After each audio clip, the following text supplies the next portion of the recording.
이 한국은 비메모리는 중국보다 더 못해요. 그래서 중국도 잘할 수 있는 게 메모리 섹터인 거예요. 다가 경쟁에서 별로 성능이 차이 없는데 엄청 싸. 그냥 쓰겠죠. 삼성전자한테 질문하는 거죠. 앞으로 뭘로 먹고 살 겁니까?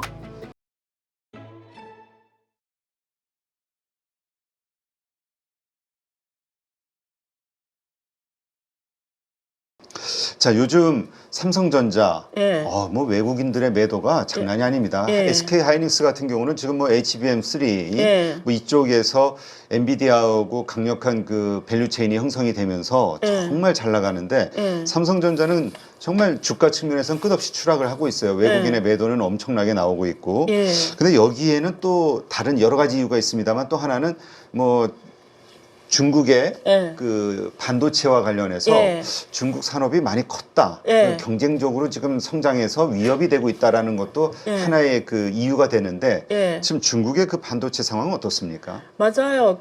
지금 제가 얼마 전에 데이터를 봤는데 한국이 반도체 섹터에서 중국 수출 비중이 절반으로 줄었더라고요. 아, 그래요? 예, 그러니까 한 2, 3년 전보다 절반 넘게 지금 코로나 이전에 비해서 절반 넘게 떨어진 거예요. 근데 이게 떨어진 데는 두 가지 원인이 있죠. 중국 경제 자체가 안 좋아서 수요가 좀 부족한 것도 있고, 두 번째는 이제 말씀드린 그 내용이에요. 그러니까 중국의 창신 메모리 같은 이런 메모리들이 기술적으로 급격하게 빨리 올라오는 거죠. 그래서 네. 지금 수율 차이만 나는 거지 기술 차이는 크지 않은 걸로 알고 있거든요. 그래서 수율이랑은 결국 단가 경쟁인데, 근데 그것도 지금 시간이 1, 2년밖에 안 남았다는 거 아니에요. 그렇죠. 그 시간이. 그러니까 반도체가 이제 섹터가 여러 가지잖아요. 메모리와 비메모리잖아요. 그렇죠. 근데 이 한국은 비메모리는 중국보다 더 못해요. 전 세계 비중에서 비메모리가 세계 시장에서 비메모리 섹터만 미국이 거의 절반 하거든요. 근데 중국이 6.6%를 해요. 네. 비메모리 수출이. 근데 한국은 3.3%밖에, 중국이 절반밖에 못해요. 비메모리. 그러니까 한국은 말이 반도체지 공급망이 굉장히 결여된 나라인데 그중에 메모리만 하는데, 또 하필이면 반도체 공급망에서 메모리가 따라오기 제일 쉽대요. 이거는 엉덩이를 붙일 수 있는 민족이 잘한다는 거예요. 앉아서. 이래 앉아서 기술적인 것보다 이래 앉아서 디테일하고 인내심이 있는 민족이면 그 유교 문화권에 있는 사람들이 거의 다 이런 거죠. 이런 특징이 있죠. 한국, 일본, 중국이. 그래서 중국도 잘할 수 있는 게 메모리 섹터인 거예요. 또 잘하고 그 시프트 메모리도 잘하고 있는데, 어쨌든 그래서 지금 1, 2년 차이밖에 없다라는 거 아니에요. 그러니까 근데 그런 건 있어요. 그런 말이 있거든요.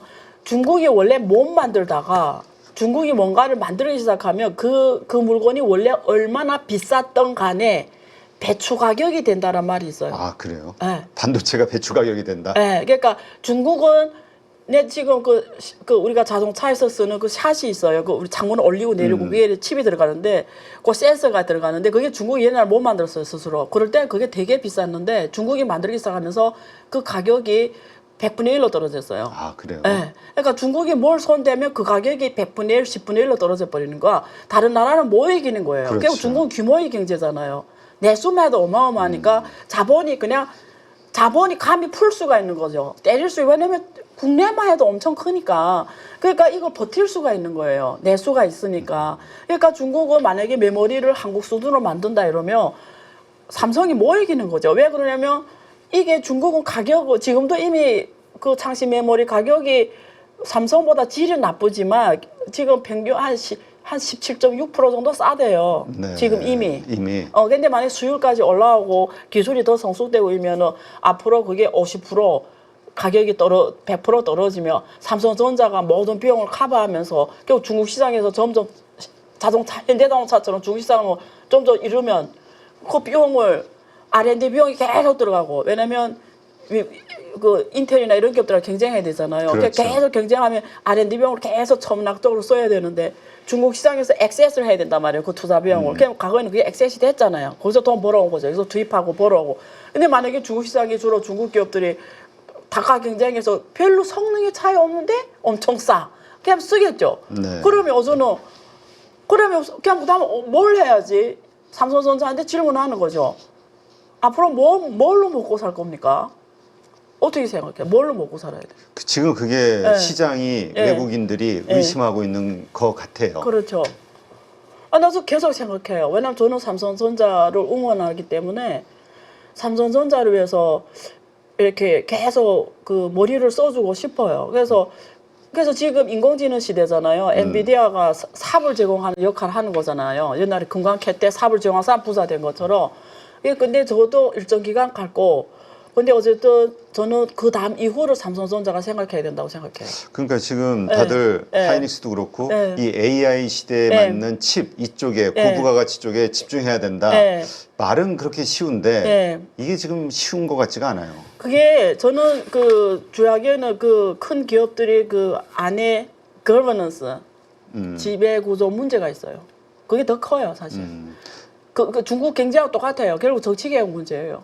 삼성전자는 기업 구조계 추문을 잘할 수 있는데 그 제일 위에 있는 사람이 어느 만큼 칼을 갈고 안에 내부 계획을 하냐. 그럼 추문이 잘할 수 있는 기업이거든요. 그러니까 지금 조직에서의 문제 과감한 개혁을 해야 돼요. 그런 것으로 보시는군요. 하여튼 이렇게 또 중국 반도체가 성장하게 된 것은 미국의 이 규제, 압박 이것 때문에 더 죽자사자 매달려서 맞아요. 일어난 결과라는 이야기도 있더라고요. 그 맞아요. 그래서 그래서 어떤 건 압박이 좋을 수도 있어요. 어떨 때 보면 나를 죽음으로 모는데 내가 주가 내일 안 하면 죽잖아요. 근데 보통 때는 그 위기를 못 느껴요. 위기다 하지만 위기를 못 느껴요. 하긴 해야 되겠는데 긴급성을 못 느끼다가 근데 중국의 자동차 산업이 중국에서 한번 해본 거예요. 다 개방해놨잖아. 자동차 산업이 다 외국차, 중국 가면 다 외국차거든요. 국산 차 볼 수가 없었어요. 그래 다 외국차였어요. 그래서 사람 다 외국차만 사고 국산. 그러니까 중국 기업들은 처음부터 기회가 없었어요. 그러니까 내가 중국 기업이 그 질이 있잖아요. 그런 사장들이 정말 고생했어요. 내가 아무리 자동차를 열심히 하고 잘 만들어도 내 건 죽어도 안 사 사람들이. 그렇지. 그러니까 기회를 아예 주지도 않아. 그러니까 유화 단계인데 기회 자체가 없으니까 죽어버려. 왜냐면 외사들이 통판 치니까 얘는 절대 이길 수가 없는 거예요. 근데 이럴 때 외국에서 우리 자동차 안 줘. 이러니까 그냥 중국 사람들이 어쩜 외국 건 못 사네. 할 수 없이 기회를 주는 거지. 그냥 어디 너 해봐. 그게 반도체가 그렇게 됐다는 거예요.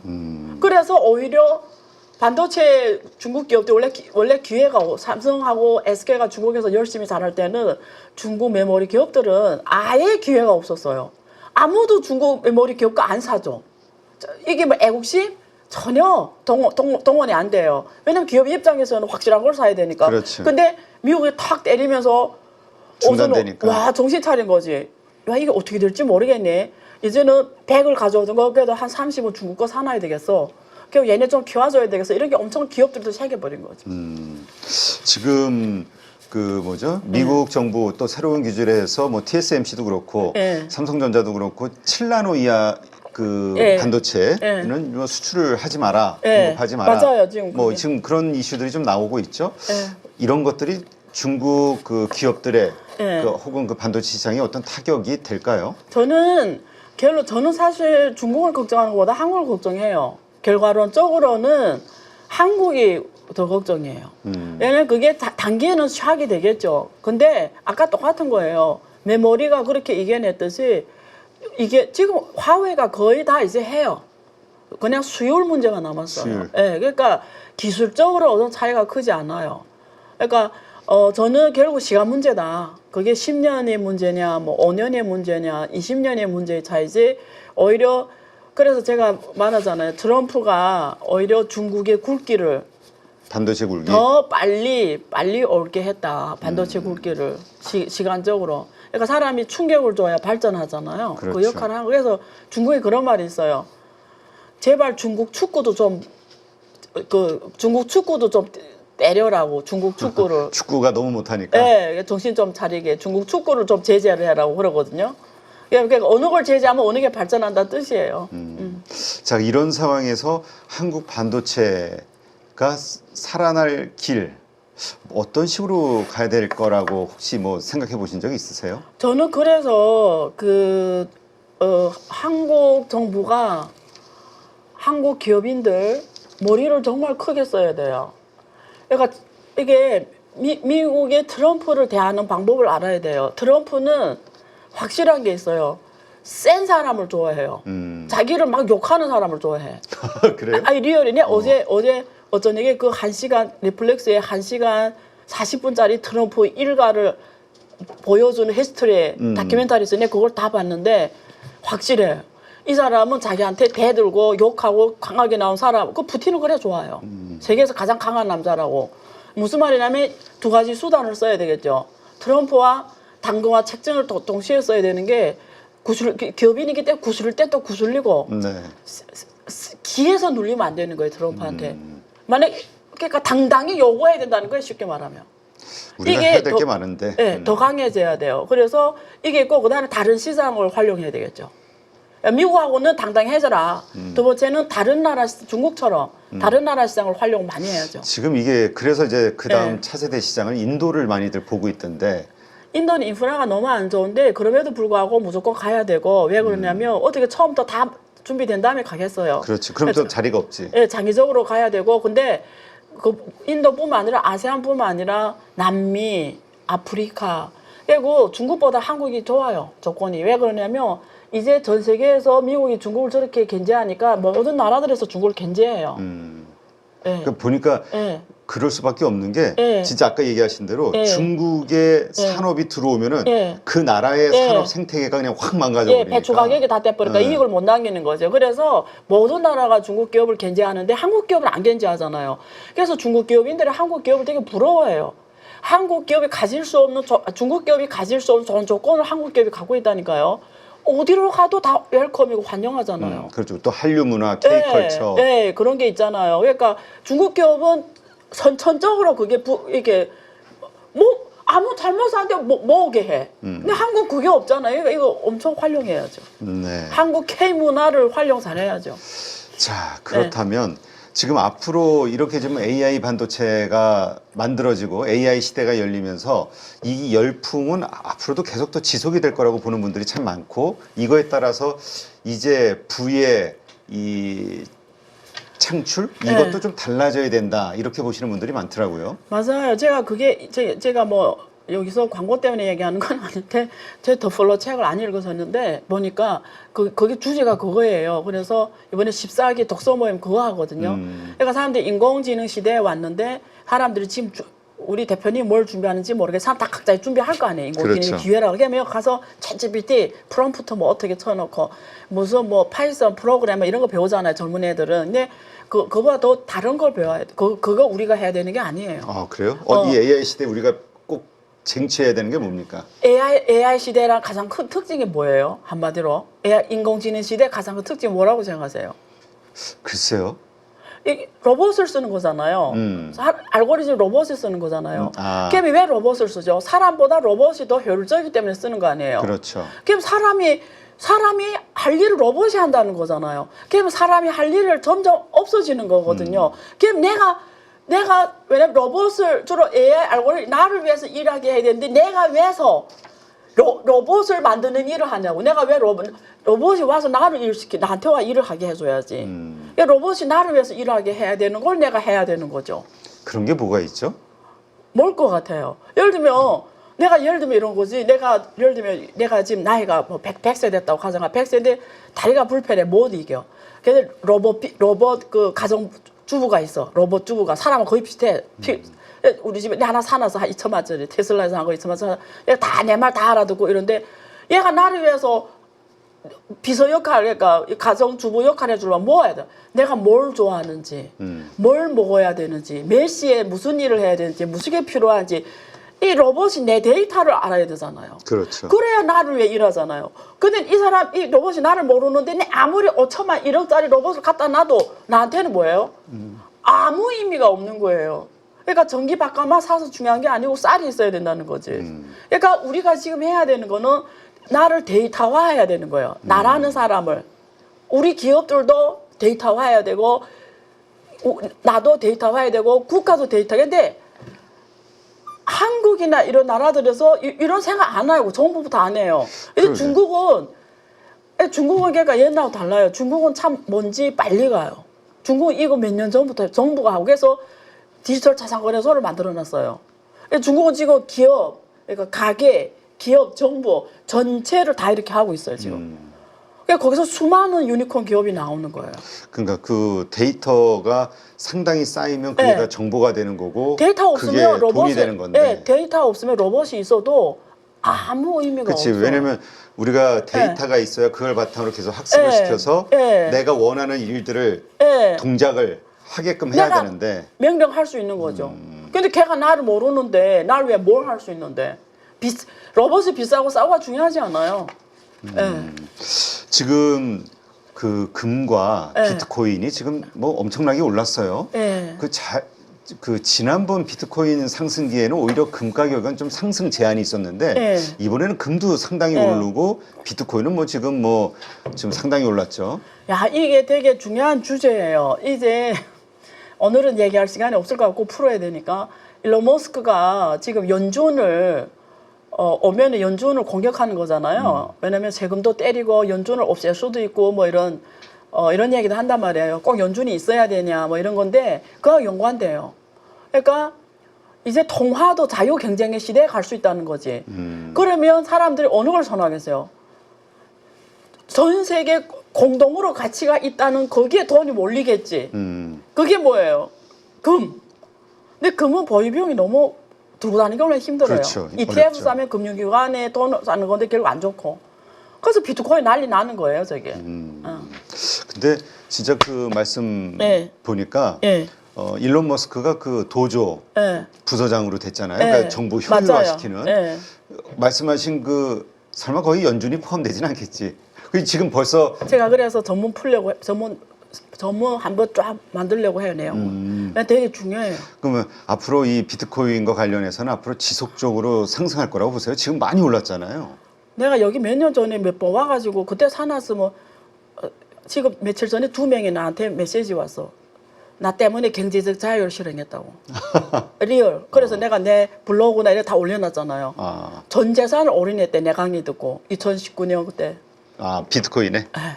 그래서 이제 아버지와 같이 경제자유 실현했다고 감사해 그런 게 왔는데 갈 수밖에 없어요. 제가 많은 장소에서 했어요. 다음에 제가 이제 일론 머스크가 핵심이 왔으니까 그 사람 하는 정책 포함해서 이게 이제 이 내용이 다 들어가거든요. 같이 해드릴게요. 근데 머스크가 지금 나오는 또 뉴스 보도들 보니까 너무 나댄다. 그러니까 또 트럼프도 막 핵심 측근들이 있을 거 아니에요. 맞아요, 그러니까 맞아요. 막 이게 서로 이렇게 견제를 하지. 그게 저는 권력 싸움에서 밀려날 것 같기도 해요. 저는 그거는 모르겠는데 그 벤스하고 굉장히 견제가 돼. 부통령으로 있는 그 사람 견제할 것 같아. 그래서 다음에 대통령을 노릴 것 같아요. 둘 다. 근데 나는 머스크가 지금 하는 행동 봐서는 대통령을 생각하는 것 같아요. 근데 그 미국 법상 이 출생이 미국에서 태어나지 않으면 안 된다며요. 그래가지고 안 된다고 그러던데.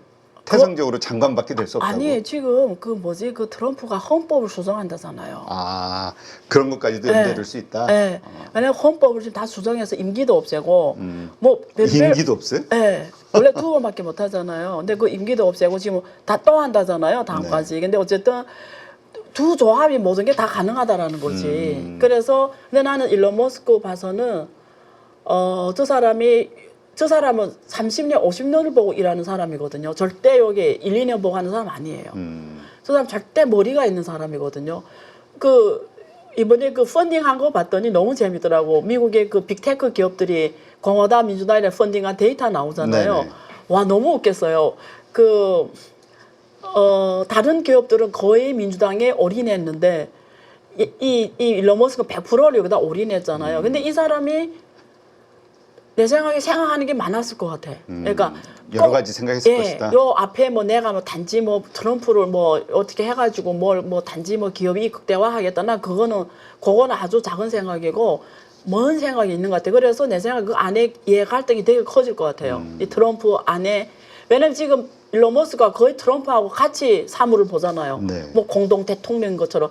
근데 나는 미국 체제를 보면 되게 웃기는 것 같아. 막 사위를 한국 같은 큰일 나잖아요. 그렇지. 우리 무슨 측근 인사, 정실 인사 난리 나잖아요. 근데 지금 일론 머스크가 고급 비밀인 가서 젤렌스키하고 대통령 직접 통화하고 이런 건 사실 법적으로 봤을 때는 이런 게 있으면 안 되는 거거든요. 우리 같으면 이게 지금 큰일 날 일이지. 큰일 날 일이죠. 근데 미국은 모든 게 가능하고 너무 그게 또 이게 공개적으로 해서 그런가? 하여튼 미국은 아니요. 모든 게 미국은 참 웃기는 나라인 것 같아요. 그래서 근데 지금 이 머스크 이야기하면서 나온 게 일단 어쨌든 측근을 네. 단중 인사들로 좀 채우고 있단 맞아요. 말이에요. 그러니까 일기 때는 자기가 막 말을 내뱉어도 장관들이 말을 안 들었단 말이야. 근데 이제는 막 자기 뜻대로 할 수 있는 인사들이 강한 됐을 때, 인사, 아, 이 미중 갈등이 어떻게 될까? 저는 이렇게 생각해요. 단기에는 미국이 이익 보는 것처럼 보일 수도 있어요. 근데 확실한 거는 장기로 봤을 때는 손해는 미국밖에 안 봐요.